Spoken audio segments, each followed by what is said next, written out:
Android Auto is getting a fresh look with a new Wavy media progress bar. Google is preparing a subtle but noticeable visual update for Android Auto that changes how media playback appears on car infotainment screens.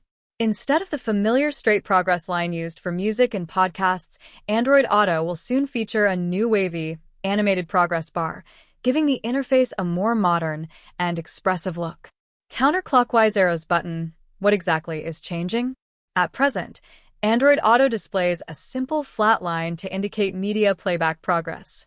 The upcoming update replaces this with a thicker, wave-style progress bar that gently animates as audio plays.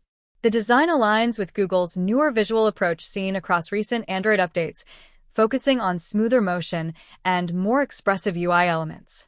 Artist palette. Why this update matters. While the change is mostly cosmetic, it reflects Google's broader effort to modernize Android Auto's interface and bring it closer in style to Android's latest design language. A more prominent progress bar also improves visibility on car displays, making it easier for drivers to glance at playback progress without straining their eyes. There's also a usability benefit. A thicker progress indicator could make it simpler to scrub through songs or podcasts, especially on larger touchscreens, potentially reducing distraction while driving. Oncoming automobile. When will users see it? The Wavy progress bar has been spotted in recent Android Auto builds, suggesting it is still in the testing or development phase.